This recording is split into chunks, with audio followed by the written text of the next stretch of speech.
Irmão, nós vamos continuar com o nosso estudo da nossa declaração doutrinária. Hoje um estudo muito pequeno, pode passar, irmão Carlos. O reino de Deus. O reino de Deus é importante a gente pensar, porque até mesmo Cristo, na sua oração, na sua instrução aos discípulos sobre como orar, ele ensinou que nós deveríamos orar da seguinte forma: venha a nós o vosso reino. Nós vamos estudar agora, então, vamos rever, quem sabe, e alguns ver esse aspecto da nossa declaração doutrinária que tem a ver com o reino de Deus. Conseguiu ler?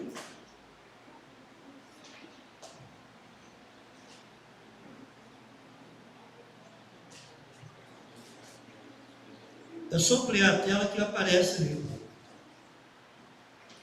Isso, apareceu. Muito obrigado. Pode passar, meu amigo. A primeira ideia que nós temos é a seguinte: o reino de Deus é o domínio soberano e universal de Deus e é eterno. Não tem como nós pensarmos num Deus soberano que não tenha domínio sobre todas as coisas. O seu domínio, ele é universal, ou seja, em todos os aspectos, em tudo que existe nesse universo, Deus exerce o seu domínio e ele não tem fim, ele é eterno, não teve início e também não terá fim. Essa é a ideia de eternidade do reino de Deus. Olha comigo em Isaías capítulo 9, versículos 6 e 7, Isaías 9, versículos 6 e 7, ele ensina, ele nos fala dessa forma: porque um menino nos nasceu, um filho nos foi dado, e o governo está sobre os seus ombros, e ele será maravilhoso conselheiro, Deus poderoso, Pai eterno, príncipe da paz. Ele estenderá o seu domínio, e haverá paz sem fim sobre o trono de Davi e sobre o seu reino, estabelecido e mantido com justiça e retidão, desde agora e para sempre. O zelo dos seus exércitos fará isso. O reino de Deus é eterno. E vamos pensar sobre o reino, isso precisa provocar algum tipo de efeito. Em primeiro lugar, a consciência de que nós fazemos parte de um reino. Então, como fazemos parte de um reino, cada um de nós somos súditos de um rei. Várias vezes no Antigo Testamento, o próprio Deus, ele é apresentado como rei, devido à ideia do reino de Deus, que já existe, mas que em um determinado aspecto, quando Jesus veio ao mundo, ele veio implantar esse reino. Seguindo um pouco mais, nós temos o seguinte. Pode passar, meu. É também o domínio de Deus no coração dos homens, que voluntariamente a ele se submetem pela fé, aceitando-o como Senhor e Rei. É assim um reino invisível nos corações regenerados, que opera no mundo e se manifesta pelo testemunho dos seus súditos. O reino de Deus, ele é invisível, e ele está operando no mundo através dos súditos. O reino de Deus está estabelecido nos corações. Mateus capítulo 4, versículo 17, mostra o início da pregação de Jesus. Ele diz lá: daí em diante Jesus começou a pregar: arrependam-se, pois o reino de Deus está próximo. Ele está repetindo aqui a mensagem de João Batista. Mas mais para frente ele vai dizer: arrependam-se, pois vos é chegado o reino de Deus. O reino de Deus bem estabelecido através de uma figura física que é o rei.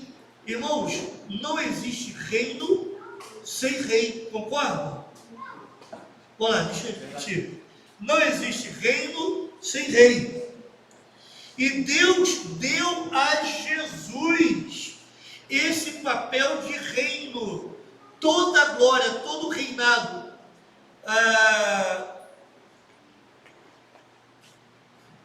está faltando a palavra aqui, mas todos os reinos desse mundo, seria melhor a expressão, foi dada a Cristo, quando Cristo venceu a cruz e ressuscitou. Deus deu a Cristo essa centralidade no reino, entregou a Cristo os reinos desse mundo para que ele seja o rei.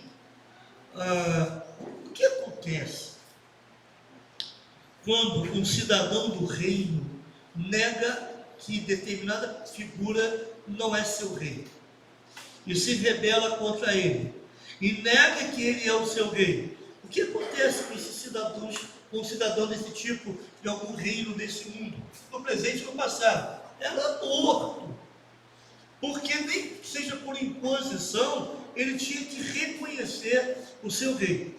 É interessante que o reinado de Cristo, ele é oferecido.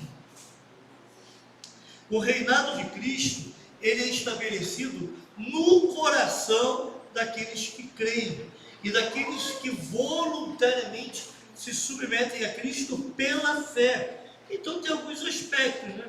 Submissão, aceitar a Cristo como Senhor e Rei, são pré-requisitos básicos para que você faça parte do reino. João capítulo 3, versículos 3 a 5 também vai nos dizer.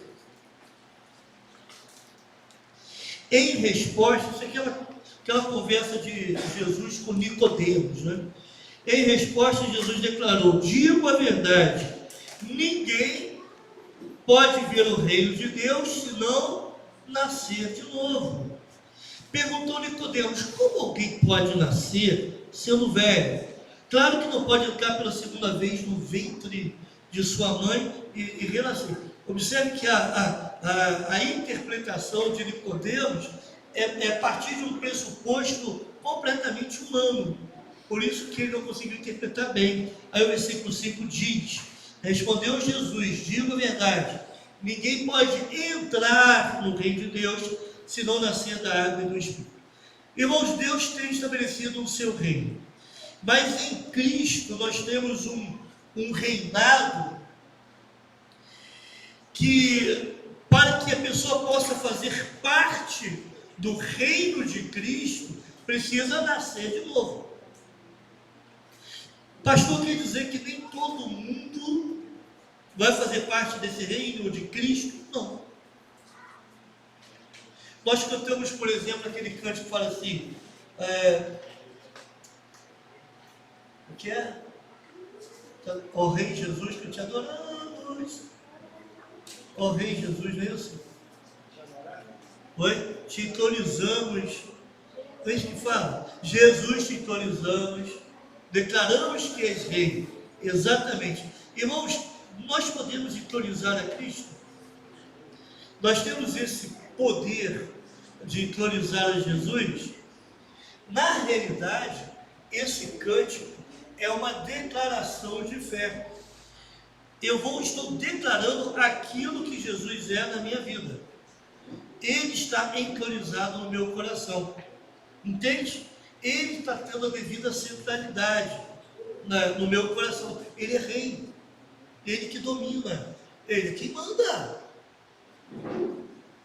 E se nós não obedecemos a ordem do rei, nós somos rebeldes e submissos.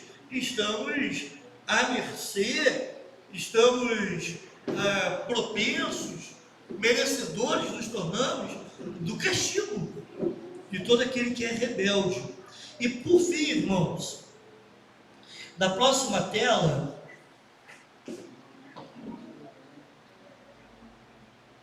a consumação do reino ocorrerá com a volta de Jesus Cristo em data que só Deus conhece, quando o mal será completamente vencido e surgirá um novo céu e a nova terra para a eterna habitação dos gemidos com Deus.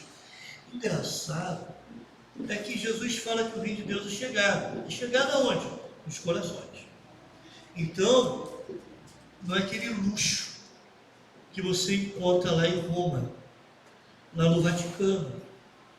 não é o luxo que você encontra em algumas denominações chamadas evangélicas que não são, em que você tem verdadeiros reizinhos, não é? Não é isso. O reino de Deus está implantado no coração daquele que crê. Mas enquanto nessa vida, vai chegar um dia em que esse reino se tornará visível. Por enquanto ele é invisível, está no coração. Mas vai chegar um dia em que o rei vai voltar, não é? Aí lembra aquele hino, o rei está voltando, né? Em que o rei vai voltar e ele vai reinar para sempre. Vai voltar de forma visível, e todo joelho se dobrará, e toda língua confessará que Jesus Cristo é o Senhor, que é rei. Aí não vai ter mais jeito. Ah, mas aquele ateu, o incrédulo, meu irmão, quando Jesus voltar, aliás, tem 2 momentos em que todo ateu vira crente. Quando está morrendo, meu Deus, estou morrendo, me ajuda, né? Aí todo ateu vira crente. Mas quando Jesus voltar, mesmo que tenha morrido ateu, ele vai ter que reconhecer que Jesus é rei, não vai ter outro jeito. Um dia Jesus vai voltar. Lá em Apocalipse capítulo 11, versículo 15, nós encontramos o seguinte: o 7º anjo tocou a sua trombeta, e houve fortes vozes dos céus, que diziam: o reino do mundo se tornou de nosso Senhor e do seu Cristo, e ele reinará para todo sempre. Até ouvirmos o som da última trombeta, que é a 7ª, esse reino está nos corações de todos aqueles que creem. Mas após a 7ª trombeta, esse reino será visível e todos verão. Amém? Que Deus então nos abençoe. Nós vamos orar uma última vez e logo após eu gostaria de trazer alguns comunicados, tá bom? Vamos orar encerrando, e o último ato então será alguns comunicados importantes. Obrigado, Senhor, pela realidade do seu reino. Obrigado porque já experimentamos esse reino em nossos corações. Como é bom vivermos debaixo do senhorio de Cristo, fazermos aquilo que Ele deseja para que nós façamos. Quem sabe alguns crentes aqui, presentes nessa manhã, sejam relutantes em te obedecer, estejam ainda duros em seus corações, não querendo ouvir a tua voz, não querendo ser obedientes, não querendo abrir mão de suas próprias vontades para viver a tua vontade. Ó Senhor, venha quebrantar os corações. Ó Senhor, venha mudar essas mentes, e que possamos ter consciência de que tu reinas em nossas vidas, em nossos corações, e precisamos fazer tudo aquilo que te agrada, Pai, até a volta de Cristo, quando finalmente estaremos com Ele por toda a eternidade, vivendo e podendo conviver com esse Rei, nosso Rei, de forma visível. Obrigado, Deus, por essa realidade que nos alegra, nos consola e nos mantém firmes durante a nossa peregrinação aqui nessa terra. Em nome de Jesus. Amém. E vão somente alguns comunicados. Após o culto da manhã, então,